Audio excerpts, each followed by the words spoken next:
Greetings and salutations. This is Kevin DeYoung, and we have the band back together today. Collin Hansen, and boom goes the dynamite. Justin Taylor is here, and we'll hear from them in just a moment. Glad to have you with us here on Life and Books and Everything.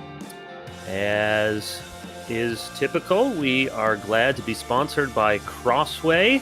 Grateful for their ministry and their books, and wanted to mention to you today Short Studies in Biblical Theology. This is a series Dane Ortlund and Miles Van Pelt have edited. There are lots of volumes. This is a really good, it is what it says, Short Studies in Biblical Theology. They also have one in Systematic Theology. We may mention that at a future episode, but this one is in Biblical Theology. So you have Tom Schreiner on Covenant and God's Purpose for the World. I wonder, do I agree with everything in that book, Justin, about covenant? If there's anyone I would want to disagree with, or would want to disagree with me, it would be Tom Schreiner, because he's so thoughtful and so ironic. Okay, so you still read that book. Lots of others. Guy Prentice Waters, there's a good. The Lord's Supper is a sign and means of the new covenant. G.K. Beale, Redemptive Reversals, new book by Frank Thielman, The New Creation Storyline of Scripture. There's more than a dozen of them, so they're all worth reading. So check out Short Studies in Biblical Theology. Thank you, Crossway. Collin and Justin, good to have you here. Just catch up a little bit. I'm sure many listeners are eager to hear what you did for your Christmas vacation. Collin, anything noteworthy over the last month or so? Did you go anywhere? Did you get sick? Did you eat anything? Watch anything? What happened? I gained way too much weight, and I'm employing my New Year's resolutions, and I did watch some things, some that I'm more proud of than others. I read a lot, which was fun, which is appropriate for this broadcast and this podcast. But I did one thing I did that was very enjoyable and maybe worth talking about would be watching Ted Lasso on Apple TV. Now, I cannot recommend this show in good conscience because it's got very bad language and a lot of sexuality in it. Not like explicit, just sexual talk in it. But there's a reason it's been very provocative for people, because it's so different from what you normally see on TV. So that's probably the one thing most interesting that I felt like, man, I want to talk to people about watching this. Is it funny? This is the American coach who's coaching English football. Yeah, Jason Sudeikis. So he started out, you remember when the Premier League broadcasts came to NBC. Right, this was like a little commercial bit. There were a couple different commercial bits pretending like an American football coach was coaching English football. And he had a whole bit as this guy named Ted Lasso, and he had an assistant coach called The Beard. And somehow they developed it into an entire series, at least for one season, and I think they'll be renewing it. But I love Jason Sudeikis. I think he's great. I think he's funny. It helps that he's from Kansas City, and so we love the same sports teams. And that comes up a lot, Kansas City in the series. But just overall, I did find it to be incredibly funny, but then also strangely endearing and actually poignant at a number of different occasions, and a very good contrast and distraction from the news, which I needed over Christmas and last month. We welcome that. I'll get to Justin, but that prompts something in me. If I can put on my my infamous glowering scowl towards all of those people who were watching Game of Thrones, which Babylon Bee did something about that after I wrote a couple of blog articles.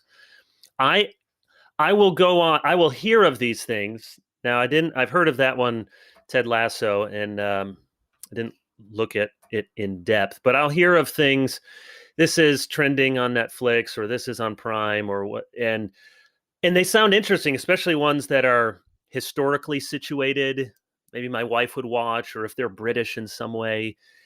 And invariably, I go, and if you go to IMDb, International Movie Database, they have, I find, the most detailed parental advisory. I think it's just what people have typed in. I mean, they'll give you how many words time they said this word and sexuality. So I will go for these series that I find all sorts of people raving about, and I can't even read through the parental advisory content without feeling some sense of shame. Now, I'm not shaming you for Ted Lasso because I didn't see that one. But for Hey, I many, knew when I brought this up, I knew this is where the conversation was going to go. but for And I'm many not other, and I'm not defending myself on this.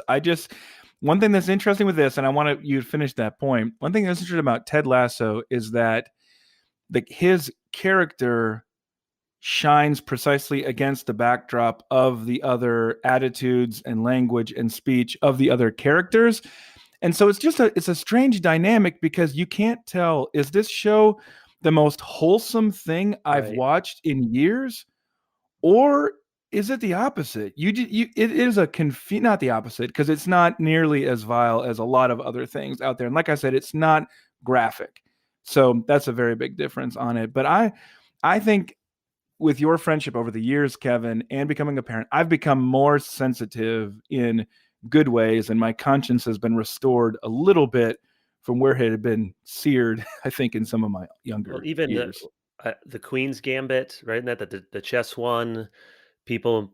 I mean, Bridgerton, that thing looked like soap opera trash from the get go. But any of these sort of things, I look and it's just mind boggling to me that I mean, and I'll do this sometimes for my kids. I'll say, okay, I want you to read this to me and tell me if this sounds like something. Now my kids were watching some Avenger movies earlier, so people could draw the lines a lot better and closer on some things than we do. But I ask the question to friends not infrequently, do you have anything good? Because I'd be happy to watch something while I'm running on the treadmill or riding my bike, or want an hour of downtime, and it's just very hard to find something. Justin, what did you do, and can you redeem the time better than Collin? Yeah, I'll tell you what I did, and then I'll tell you a solution to make both of you guys happy on the movie stuff. VidAngel? That's it. So I'll get there, but Okay. yeah, it was not an easy break for us. Like Thanksgiving, we did not meet as a family, which was weird. Like living now locally with family.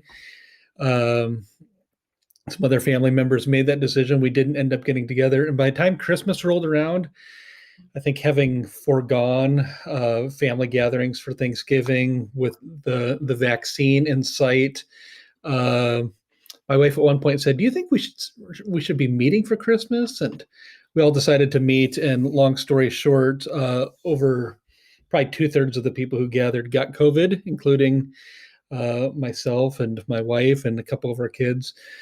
So thankfully, the symptoms weren't unmanageable, and we survived it, which is not a throwaway line, because know people who haven't and parents who haven't. So we're thankful to be on the other side of it. But one unfortunate thing that I think, of all the stuff that I've read on COVID, that I didn't truly get, is that unless you're completely self-isolated from other family members, the people who tested negative, their quarantine time starts only after your quarantine time ends and you're no longer contagious. So functionally, 3 of our kids didn't get COVID, but Right. had to quarantine essentially for a full month, which is it's a long time to quarantine, especially after 9 or 10 months of doing this. So that was mildly frustrating, but we got through it. This weekend, we discovered that our 12-year-old dog has lymphoma. So that was not something we were expecting, but talking about, do you do chemo?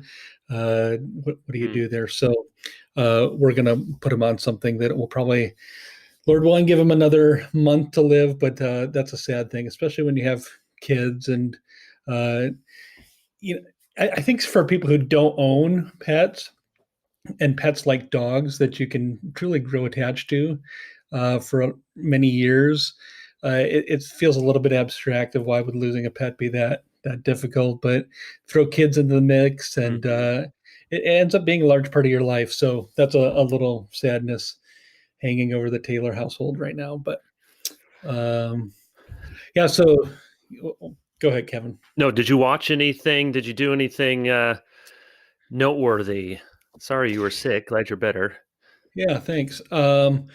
Yeah, if you're looking for a good movie that's well acted, well shot, News of the World with Tom Hanks. Yeah, is that good? Yeah, it is good. It's not. I think our kids would probably find it boring, but my wife and I watched it, and it's set in 1890 and just well acted and a good story and interesting, keeps your attention.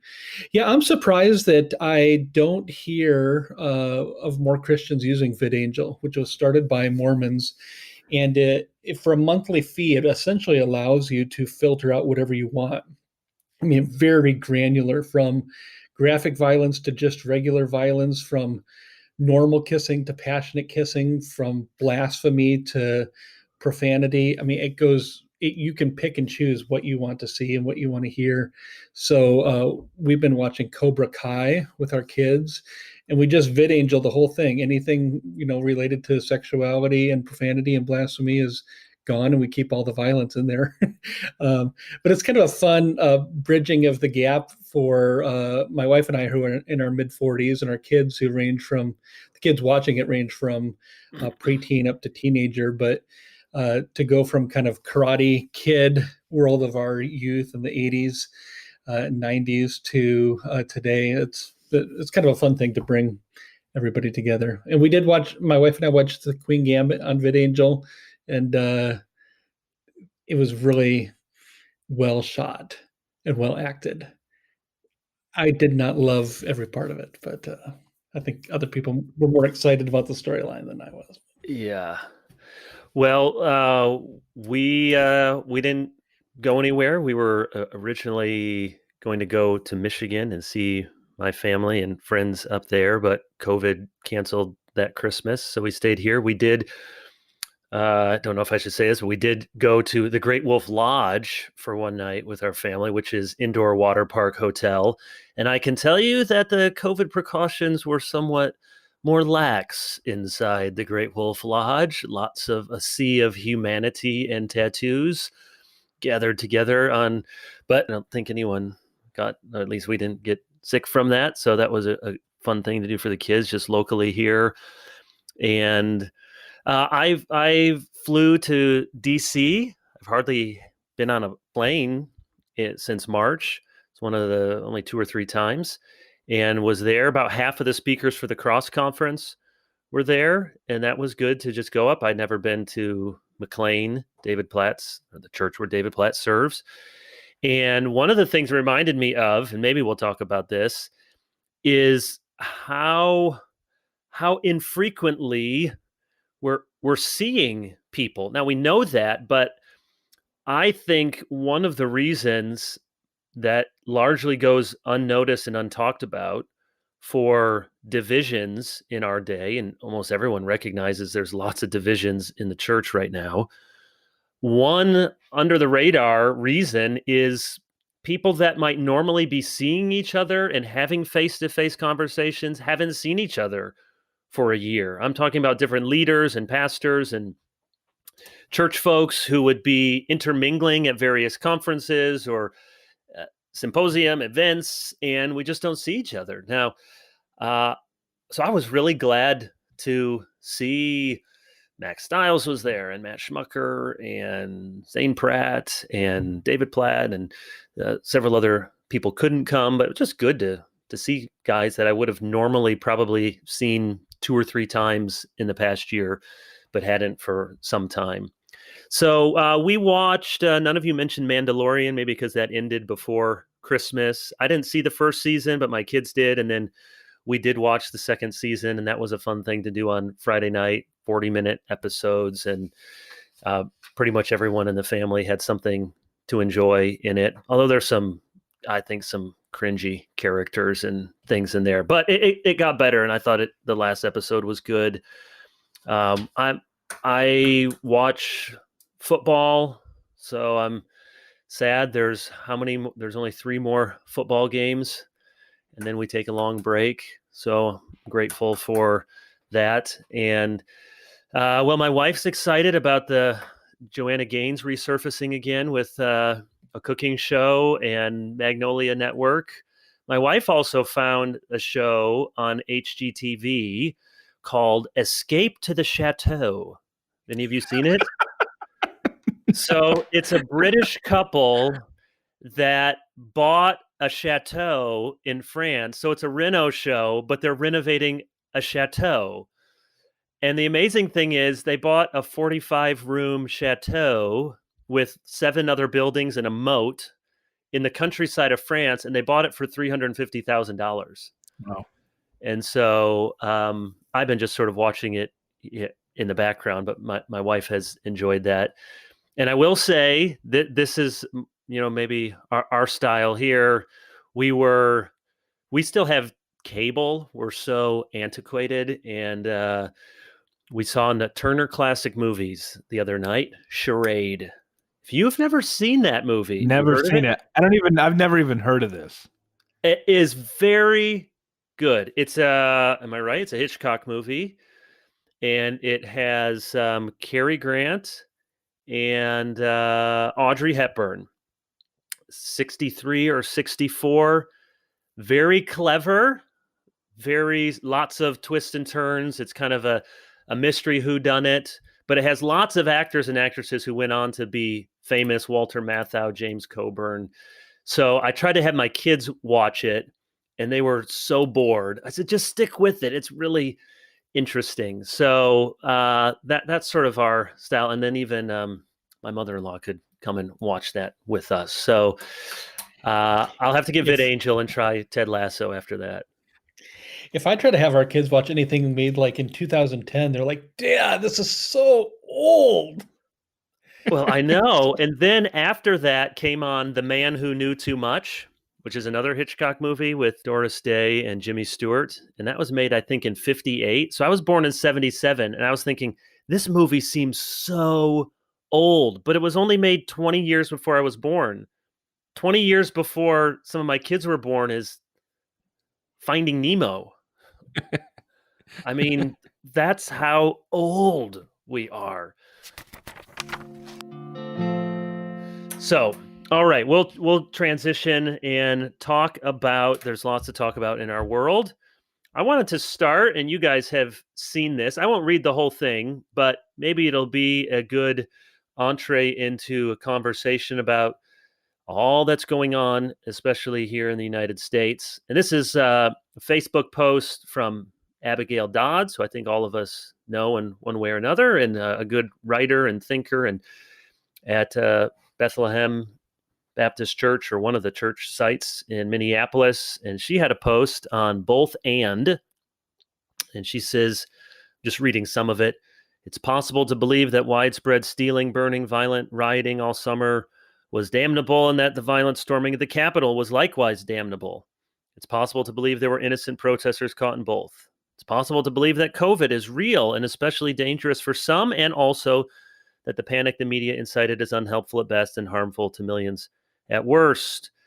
It's possible that ethnic partiality is sin to be repented of, while also believing that the cultural narrative of pervasive mistreatment of anyone who isn't white is a lie used for political social capital. It's possible to believe that the merging of Christian symbols with the storming of the Capitol and cult-like conspiracies is wicked, while also believing that critical theory is a danger to the authority of Scripture and the purity of the church. She gives a few other examples.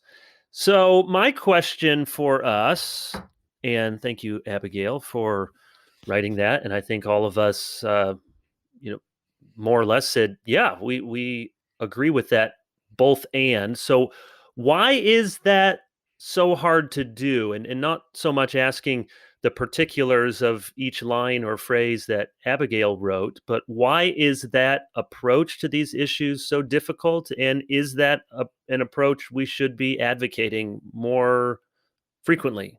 Justin? Yeah, I think one of the reasons that it's difficult for us to do is that we like to posture, we like to play to the crowd. And I don't just mean other people like to do that. I think I face that temptation myself. And so it should not be hard to do. It should be easy to say, I want to declare truth where I find it, and I don't need to play to the crowd or to play sides off of each other. But I think that we are so politically oriented, and I don't just mean by that kind of executive politics, but we're political animals who want to appease one side or the other. And we also have different instincts. And so oftentimes we can emphasize things differently, have different suspicions of one another, different senses of what needs to really be emphasized for our particular crowd. But yeah, I think all three of us, when we read Abigail's piece, said, I agree with both of those sides. And why is that so difficult to say? What do you think, Collin? You guys are probably familiar with a lot of the studies on the effect of the market on churches. And one of the key sociological takeaways of the effect of an open marketplace of religion is that churches tend to end up focusing on their distinctives as opposed to their commonalities.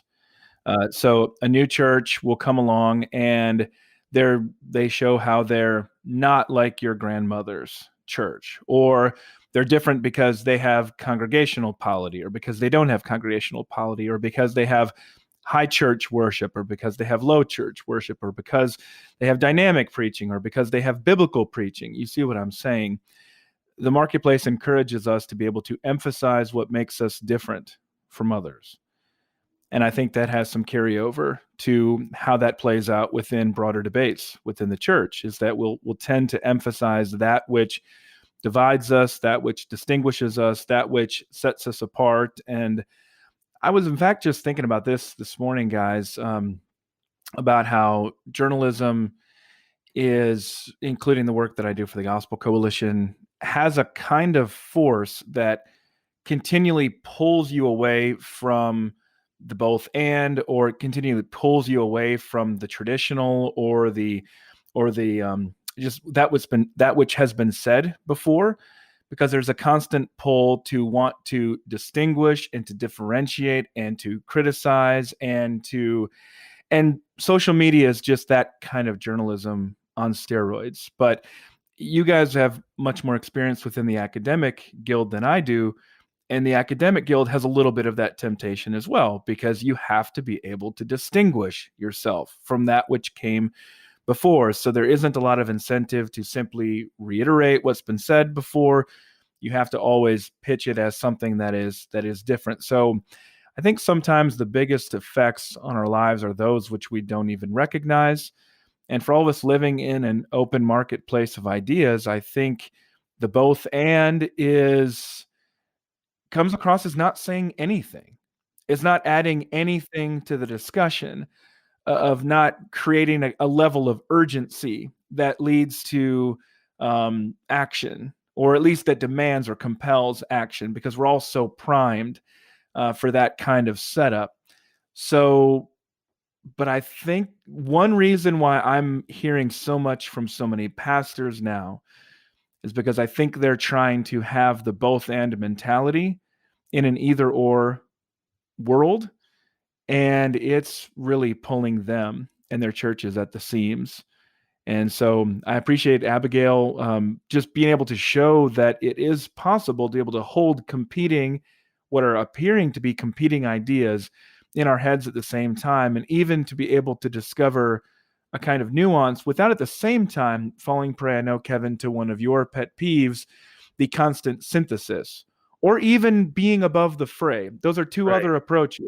One approach of above the fray of, why does anybody even care about any of this stuff? You guys don't have a clue. Or the synthesis that always says, well, over here you guys are wrong, over here you guys are wrong, but somewhere where I'm standing here in the middle is the right way to do it. And I'm not saying that's always wrong, just saying that this both and is a little bit distinguished from that. And I think it's a little bit more characteristic to a pastor's typical position. Do you think that's accurate, Kevin, or how they often feel pulled of, I see what you're saying over here, but I see what you're saying over here, but why can't you guys see that both of you have some valid perspectives that can be held at the same time?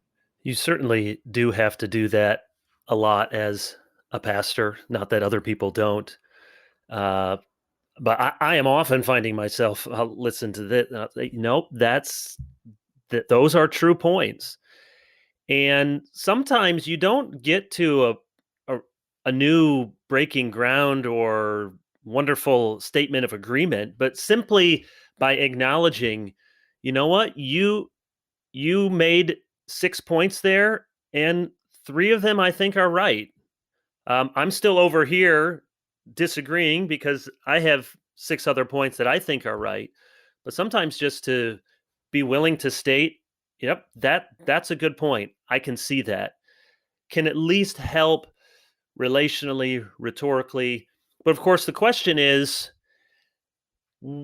do we want to find that? Because it depends on what sort of issue. I'm reading through and listening to the wonderful biography by Andrew Roberts on Winston Churchill, and when Churchill is wanting Britain to rearm to fight the Nazis, you're not trying to find common ground. You're not trying to find a way to say, well, you may really make some good points, and we make some good points. So if every conflict that we have is at a fevered pitch of those, reductio ad Hitlerum, everyone else is Hitler, then of course, then that is a misstep. And sometimes the stakes are that high, but that's not always the best way forward. I think too, what we see is the mega cultural teams are so increasingly well defined, at least intuitively, and hermetically sealed from each other, that it is like, as I'm looking at Collin, he's wearing the Kansas City Chiefs outfit, and they beat the Browns the other day.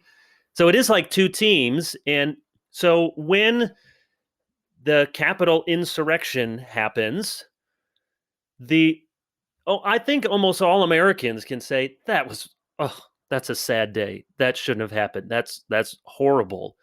But there's also this instinctive tribal thing that if you're on the left, you feel like their team just threw 6 interceptions on that day. I mean, look at what they did. You do feel some sense of let's keep talking about this. This is good for our side. And if you're more conservative, you feel like, I can't believe this own goal that we just did. These were our people, even though when you think about it, you don't really want to own not all of those people, not the ones killing people and breaking in and chanting horrible things.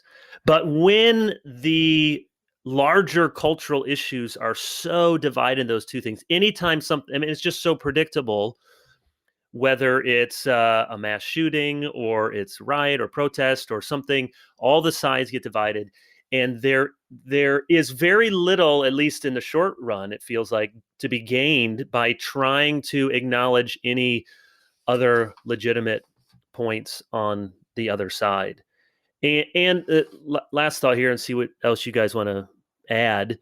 But there is the question of, should we mainly be policing our own, so to speak, or ought we mainly to be warning against outside isms infiltrating into our camp or our church? Because both of those things are reality, but your instincts there. So if your instinct is, hey, you know what? Mainly conservative, evangelical churches are not reading critical race theory, but they may be unhelpfully discipled in Christian nationalism. We're going to come to that. What is that? Is that a thing? Can we define it? But let's just say that's something bad. So there's one instinct that says, you know what I really need to be talking about is that danger. That's what's in my churches. Where someone else could also make the point and say, hey, you don't realize just the very world that we're living in. This is the air that we're breathing. Everybody is picking up this, whether it's critical theory or whatever it is. So, and that may cause people to be silent in one or the other direction, just sensing, well, that's not really my fight to pick, or the people I know are not really into that, but the people I see on Facebook are falling prey to that other thing, and so I'm going to talk about that. And because it's a big world and a big country, and we can follow anybody on social media, any one of us can, somewhat legitimately make the case that our way of seeing what the major problems are really the major problems, because you can point to evidence in any of those directions. I think all of that makes it very hard, and there just isn't you don't often get a lot of traffic, wins, whatever, by trying to say, you know what, they had a good point, they had a good point on some of these cultural flashpoints, and doing this sort of both and that Abigail did. But on those issues in particular, I think we need to be leading the way as Christians to say, hey, we can condemn two things at the same time. We can praise two things at the same time, even if they seem to be coming from opposite ends of the spectrum. Anything else you guys want to add? Yeah, I Or just subtract? add that the both and can be done in the way Abigail did there at the same time. It can also be done at different times. So, for example, you in the middle of the riots this summer, you might have a certain message at that point, and then you might have another message when we see the Capitol Hill attack 6 or whatever plus months later. That can be part of the both and as well. There can be a different emphasis depending on the different moment. And that's why I keep bringing it back, Kevin, to the pastor, because the pastor has to be able to sense his congregation's mood and what word of the Lord that they need for that particular time. And sometimes there are words of consolation, sometimes there are words of challenge, then sometimes of admonition, sometimes of encouragement. That's part of the both and as well. So it's not just that we always go around and say, I mean, that then becomes a little bit of the whataboutism if you just say, well, okay, yeah, I see what happened on Capitol Hill, but what about all the stuff that the left is doing over here? That's not the kind of both and that I would necessarily commend. There can be a time and a season for different messages, but all within the same conceptual framework of conviction that is not content to be confined to whatever kind of either or binaries you're being given at that particular moment by whether it be politicians or media or circumstances or whatever. Justin, what do you think? Yeah, the whole whataboutism question is really interesting to think through, because if nobody, it's an ism, so nobody likes being on the receiving end of it. Almost by definition, it's something bad. I was part of an ETS panel discussion with Jamar Tisby and John Fee over John Fee's book. John Fee's an American historian writing about Donald Trump, and he coined the term the core evangelicals, and wrote a book about how terrible it is that the evangelicals support Donald Trump. And I was part of the response to that. And one of his key points in the book is that evangelicals who support Trump are driven by fear. And then he quotes a few Bible verses that show that evangelicals should not fear. People of God should not fear anything except God alone. I agree with those in theory, but I pointed out in my response that it sure seems like people who are voting for Hillary Clinton, this was before the election, so it's mainly focused on 2016 election, you could produce lots of evidence that they were driven by fear. They were fearing the Christian nationalism, the theonomic right. They were fearing Trump presidency. So is fear something that's common to all, and you're just picking on one, or are you being inconsistent in applying that? And he, in his response, suggested that I was engaged in whataboutism. But at its best, that can try to just pressure test whether somebody actually holds to a principle or not, or whether they're trying to score cheap political points. Remember another speaker, Scott Klusendorf, talking about the pro-life defense and the accusation that pro-lifers are inconsistent because they believe in defending the life of the unborn, but they don't do enough to actually care for those who are born. And one of his responses was, you may be right. I may be terribly inconsistent. I don't think I am. I may be hypocritical. and how I treat issues X and Y, but that does not necessarily mean that I'm wrong about issue X. You still have to eventually, at some point, get around to discussing my argument about issue X. So the whole whataboutism thing is interesting and frustrating at the same time. I do think that hypocrisy is a serious charge, that somebody is acting out of accordance with what they believe, but that's not the same thing as have you condemned by tweeting every single thing that is bad on the planet. That's not the same as hypocrisy, just the failure to say all those things. Yeah, I think that's a really important distinction. Whataboutism, and if people haven't heard of that phrase, it just means, well, what about that, when you don't want to talk about what's going on at the moment. There's a distinction between the charge of personal whataboutism and a more principial big picture. And so if, some Cruella de Vil is murdering puppies and you try to speak out against it, and someone says, well, what about the Armenian genocide from 100 years ago? So, okay, I wasn't there, but that's bad. Well, you never talk about it. You didn't celebrate the end. I'm giving an absurd example, obviously, but there's that's one sort of, hey, you're just avoiding talking about what's happening right now, or trying to make this seem less severe than it is. But then your point is important, Justin. It is fair to ask people, well, where was this moral indignation here? Now, sometimes that's just a sidestep to not really talk about it, but on a personal level, it can be fair. And this is where all of us, I'm talking about the three of us and other people who may write and comment. We're not mainly cultural commentators, but all of us do some of that. And we do some of that on this podcast. And when you go down that path, you set yourself up. So the more that's sort of your thing, is that's what you do, and more because of social media, it can become anybody's thing. You do set yourself up to say, now, where was this righteous indignation 6 months ago or 6 years ago? And even when we think that we're being fair, we can look at our tone. And I know people hate that, the tone police, but this is what I mean.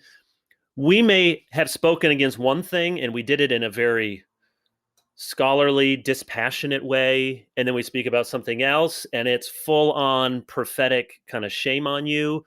Or we speak against one thing, but it's very seeking to persuade, and hey, I really hear where you're coming from and I agree with all of these things, but just hear me out, versus seeming to be talking down to someone. So all of that is, I think, part of what comes out in the whataboutism charge that can be legitimate on a personal, institutional level, even if it's sometimes used as a distraction from really talking about and really condemning what needs to be condemned. Did you have something, Collin? Yeah, I had a couple people ask me this week why the Gospel Coalition doesn't do more exposés, don't do more investigative journalism, things like that. And I think it was probably in light of some of what World Magazine and Christianity Today have done, for example, with Ravi Zacharias. And I'm grateful for what World Magazine and Christianity Today have done of being able to understand those things, because I think people deserve to know, especially as their donors to these ministries, about how their funds are used and how these organizations are governed and things like that. So I think those are legitimate forms of inquiry. But I responded and said, I don't think organizationally I ever could have done that without being selective. Mm-hmm.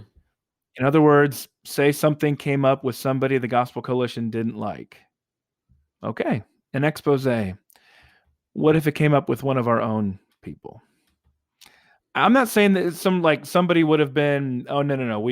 My point is, it's too tempting. We would have walked straight into a situation where it was, well, wait a minute, I'm not sure we want to do that. That person might be upset, or those people could be on and on and on. And I just knew at that point we couldn't get into that situation because it would be clearly inconsistent.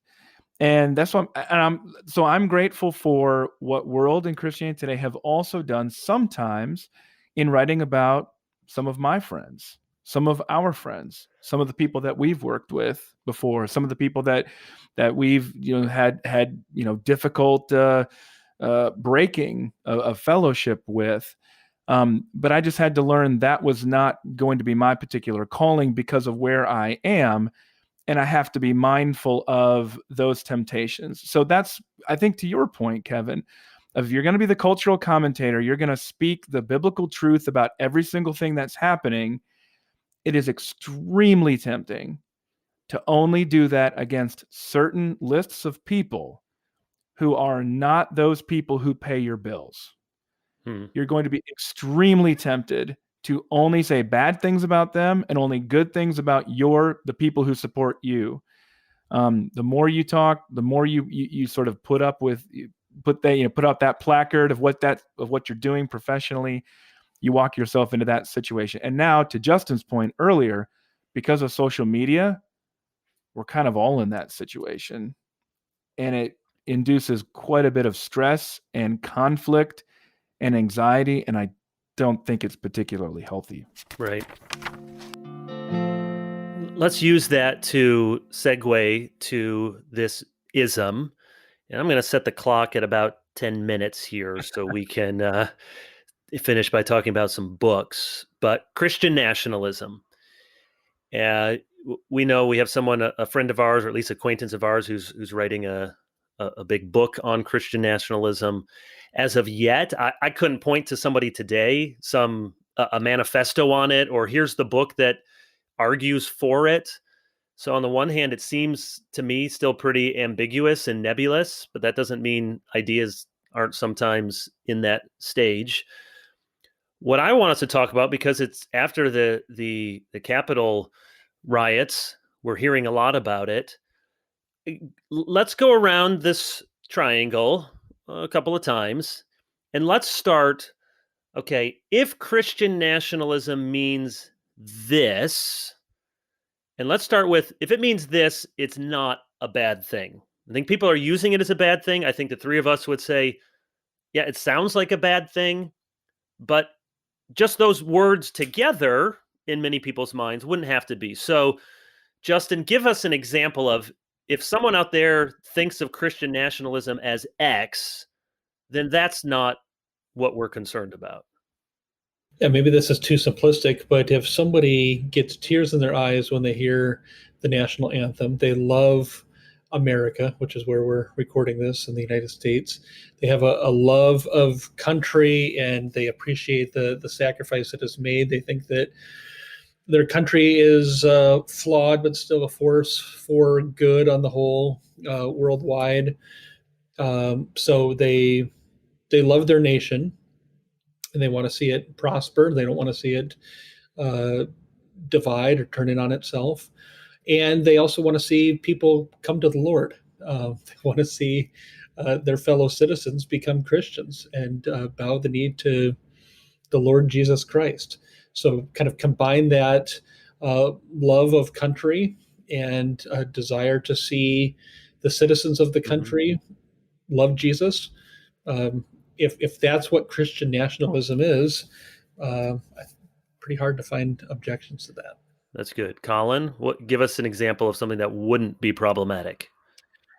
Would not be problematic to be able to identify the elements of Christianity, specifically within the Reformation, specifically within continuing on through the Enlightenment period, of how the very essence of what became the United States of America was owing a great deal to Christianity.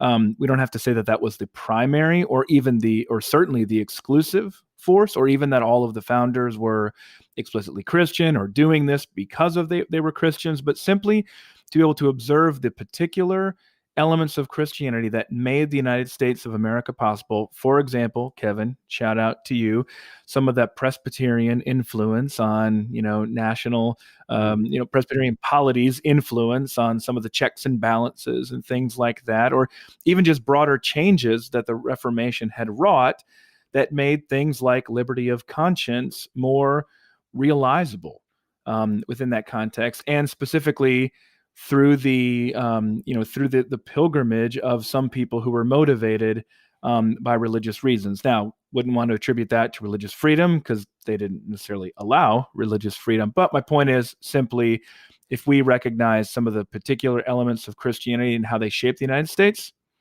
that Christian nationalism, I think, is fine.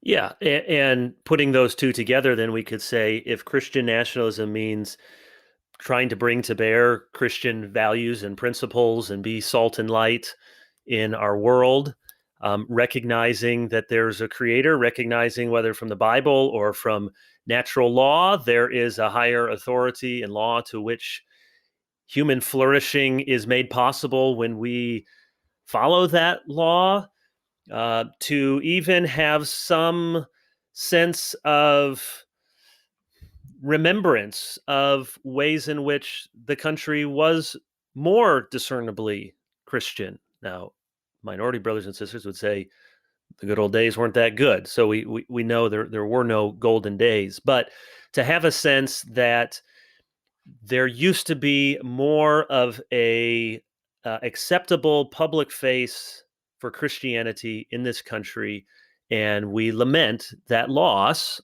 I think all of that can be appropriate, defensible, good. So Christian nationalism, just by putting those two words together, doesn't have to be nefarious. But let's turn the corner now. What are some things that we want to say? Well, if that's what Christian nationalism is, then that's a big problem, and we're going to need to disciple people out of it or warn against it. Do you have something at the top of your mind, Justin? Yeah, I think the identity issue is a large one, that it's okay to identify as an American and to feel some measure of pride in that. But when it becomes functionally such a deep part of your identity that it obscures our identity in Christ, I think that becomes problematic.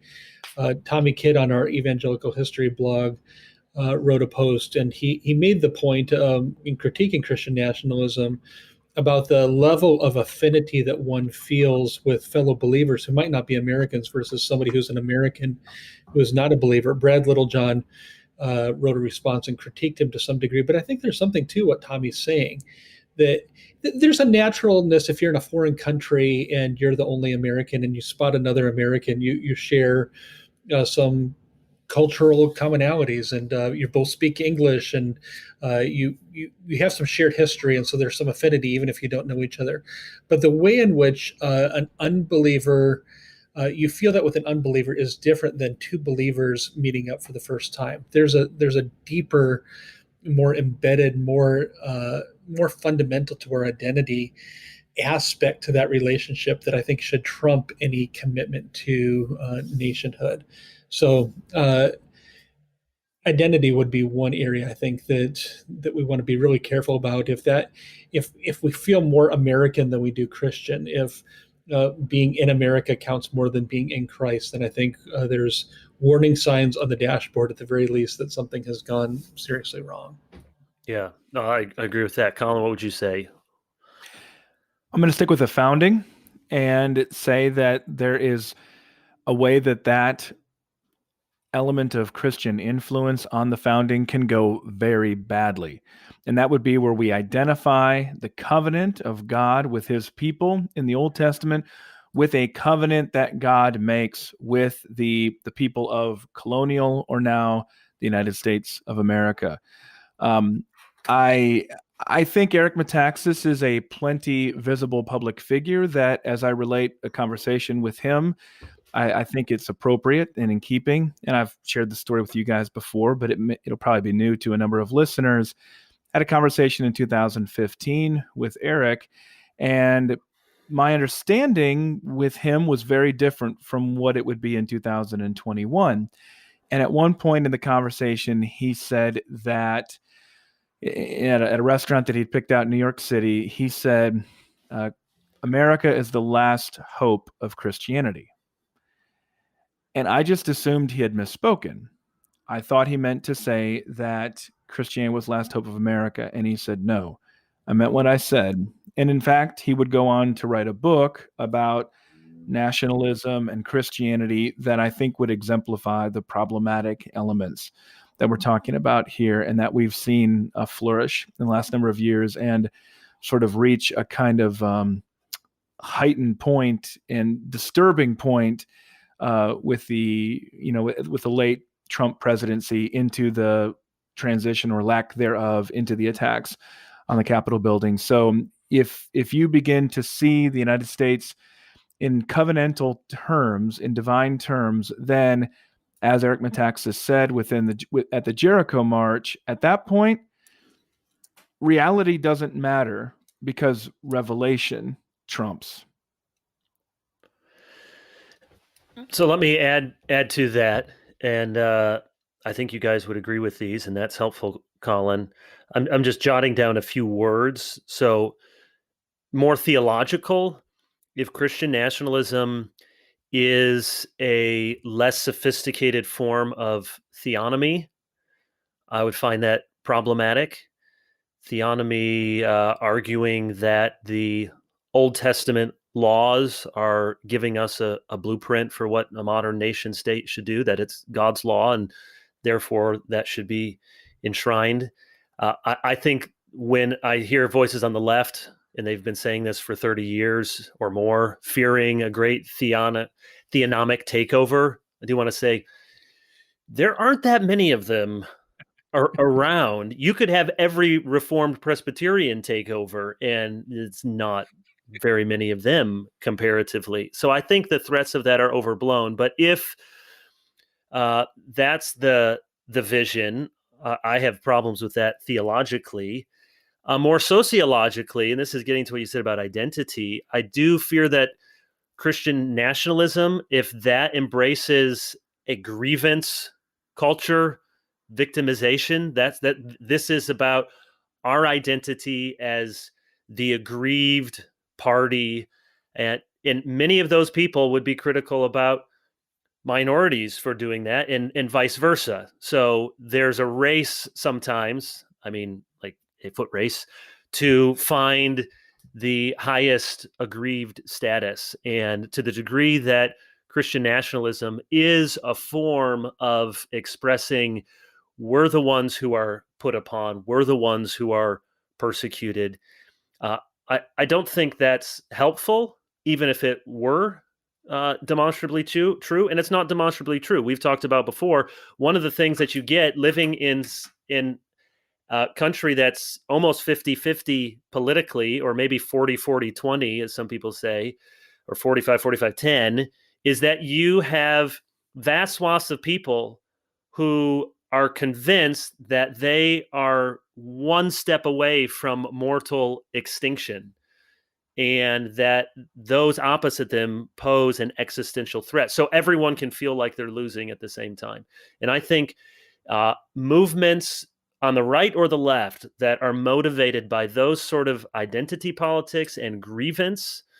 Now, I'm not talking about legitimate, yes, we protest against injustice or suffering, but to make that your identity, I think is going to be problematic. And then I'll just bang the drum on this one more time, and that's inappropriate.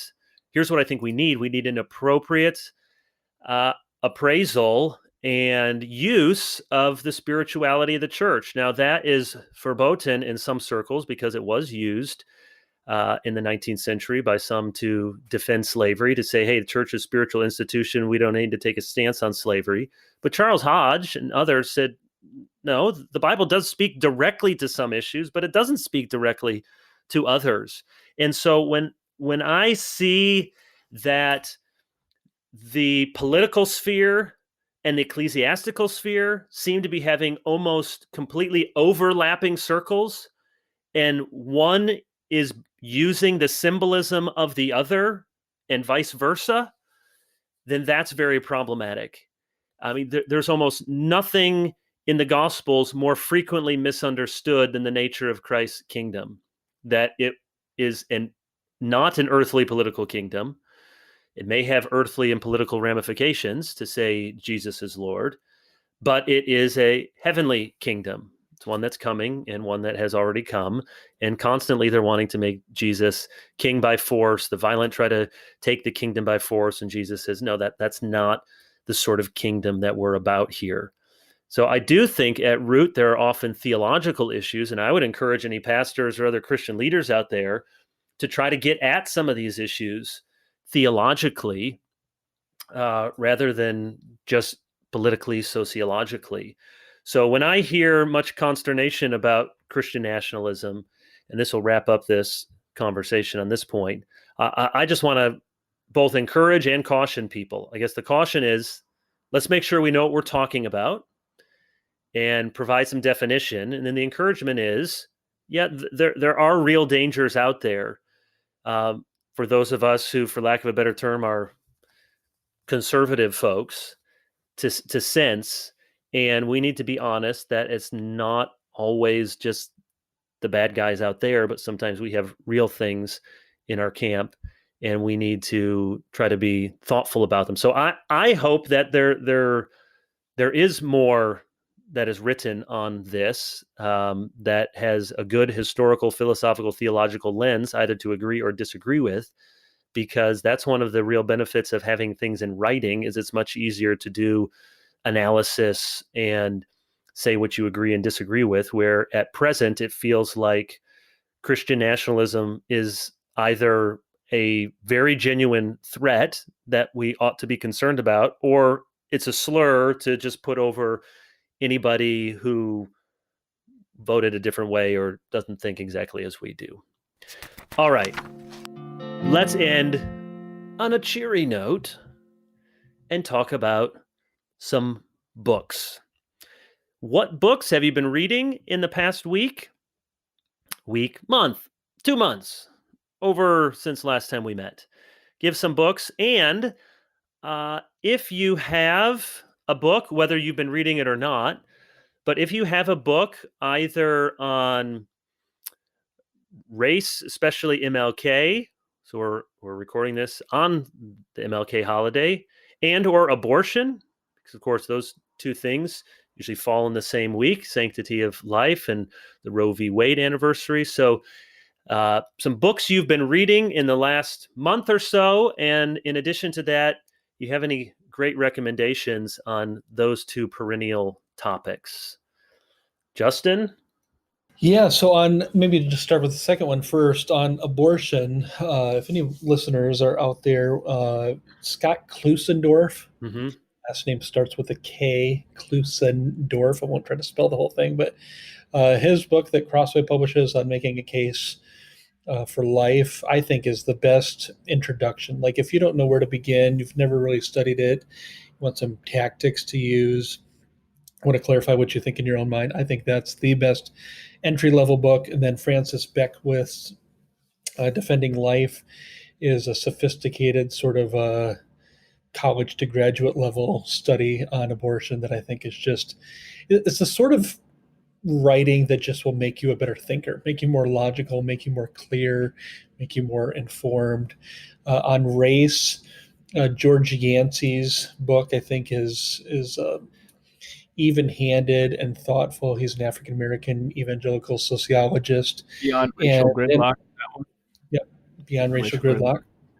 Looking forward to Isaac Adams' book that will be coming out in 2021, which I haven't read, though I've seen a preview of Shai Lin's as well. Shai Lin's, yeah, I didn't know about Shai Lin. Wrote a book for Moody Press, but that looks like it's coming out within the next month or so. But I would encourage people to read, again, King's Letter from Birmingham Jail, written in 1963, draws heavily upon the Christian tradition and natural law. And I think it's just such a beautiful and important document, not only historically, but it continues to speak to us today. In terms of what I'm reading, my parents for Christmas gave me a 1,000-page biography of Abraham Lincoln called Abe by David Reynolds. And the subtitle is Abraham Lincoln and His Times. And he points out that there have been 16,000 biographies and studies of Lincoln that have been written. So more books on Lincoln exist than any other figure in history other than Jesus. And his is the first of the 16,000 that's a cultural biography. So he's into cultural biography, has written ones of Walt Whitman and others. John Brown, I believe, but he's seeking to put Lincoln in his time. So I'm 300 pages into that and plowing through that slowly and learning a lot and enjoying it. In terms of Christian books, Gerald Bray's The Attributes of God. Just trying to make my way through books like that just very slowly. Just read an attribute a day. And Eckhard Schnabel's book, 40 Questions About the End Times, has been on my shelf for many years. And eschatology, I think I've read one book all the way through, The Bible in the Future by Anthony Hoekema on eschatology. And it's just one that I end up avoiding. What is the thunder and the earthquake and the seals and the bowls and all those things represent? And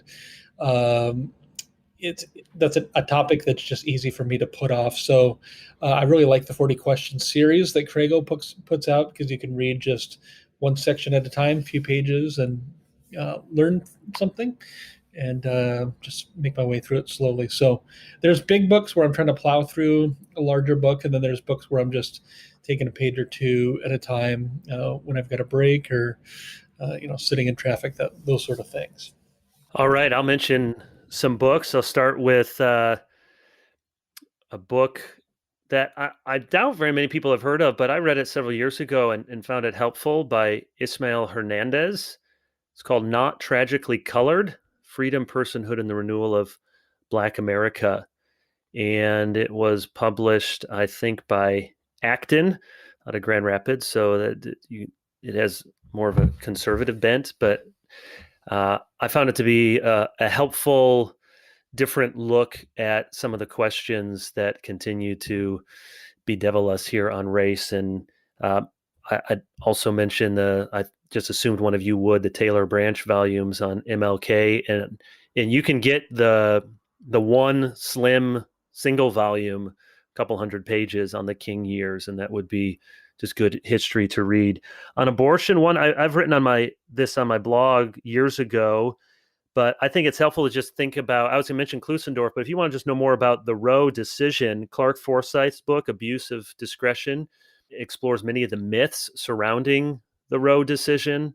So that's a helpful book. And what I'm reading, I have 4 books that I've finished in 2021 so far, and very different kind of books.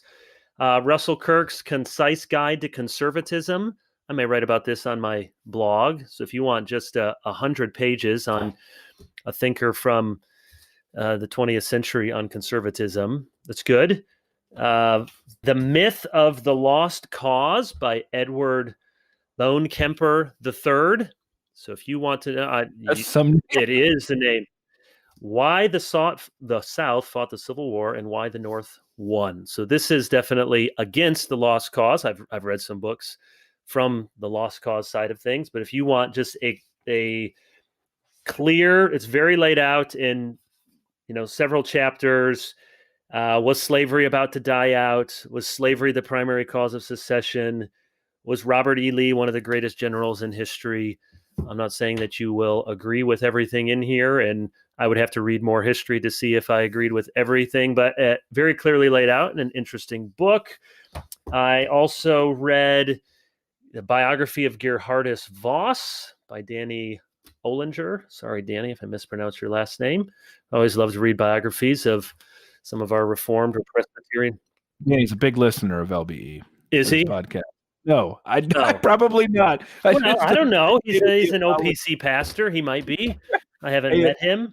If he is, give us a shout. If he is, give us a shout out. Okay, Gerhardus Voss. So that was enjoyable. And then these are sort of my fun reading. Well, all of them are fun, but I've read through so many kind of productivity books, and I got this one, Collin, from one of the TGC end of year lists. I forgot who mentioned it, but Make Time: How to Focus on What Matters Every Day, Jake Knapp and John Zaratsky. It's a very quick, easy read. It has little pictures, simple book, and you're not going to put into your daily rhythm all the 60, 70 suggestions here. But if you read a book like that and you get 3 or 4 that stick with you, yeah, I think it's worth reading. So that's what I've been doing. And I'm on to some other bigger history books now. Collin? Well, My reading has changed in 2021, and it'll be changed for the foreseeable future. I have some. You're going through Turreting. That would be a change. Yeah. That would be a dramatic change. See if I can drop hints throughout the year. I've embarked on the most ambitious sort of writing project of my career to this point, and so a lot of my reading is concentrated on that. And I mean, I do have a bunch of other books going, but they're, they're just going to be slow. So I'll save those for a future episode, so I have something to talk about. So my first 2 weeks so far. Heralds of the King, Christ-Centered Sermons in the Tradition of Edmund P. Clowney, edited by Dennis Johnson. Also, I've been working my way through For Christ in the University, the story of InterVarsity Christian Fellowship of the USA, 1940 to 1990, Keith and Gladys Hunt. Let that not be the only book on InterVarsity that I'm reading. C. Stacey Woods and the Evangelical Rediscovery of the University by A. Donald McLeod. And then also, I've been working my way through, actually wrap this up, Moral Believing Animals, Human Personhood and Culture by Christian Smith. So if you can use those puzzle pieces, you can begin to guess as to what I'm working on. I do, though, also with because of my Gospel Bound podcast, I do have an opportunity to be talking with a bunch of different authors, and so a couple that I'm interested in and that I wrapped up 2020 reading. Thaddeus Williams' book, Confronting Injustice Without Compromising Truth, 12 Questions Christians Should Ask About Social Justice. I'm talking to him soon. And then this is a little bit off the beaten path, but Minds Wide Shut, How the New Fundamentalisms Divide Us by Gary Saul Morrison and Morty Shapiro, an old college professor and university president, my alma mater. I'm pretty sure they would consider us all to be the fundamentalists that they write against in the book, which is part of why I want to interview them. And yet, nevertheless, I was pretty astounded by how much they attacked the left. And I thought, that's not easy these days for a university president to really attack the left for its increasing fundamentalism, and to use that terminology to refer to socialists and communists and all kind of leftist activists and a robust defense of the free market. And I just didn't think President Shapiro had it in him to do that. So I'm hoping I'll get to talk to them for Gospel Bound. We'll see. It's great. I also read the new biography of R.C. Sproul by our friend Steve Nichols, which Crossway is publishing, coming out in the next couple of months. And Steve's going to be a guest on the podcast. I'm really looking forward to that. That was really fun to read. Justin, Collin, good to see your glistening faces here. Good to be with you all, and grateful for our listeners. And if you have questions, topics, things you are interested in us talking about, certainly feel free to send an email or communicate through one of the channels. We do take a look at that and try to, we want to give what the people want within reason. But good to be with you, and thanks for listening. So until next time, glorify God, enjoy Him forever, and read a good book.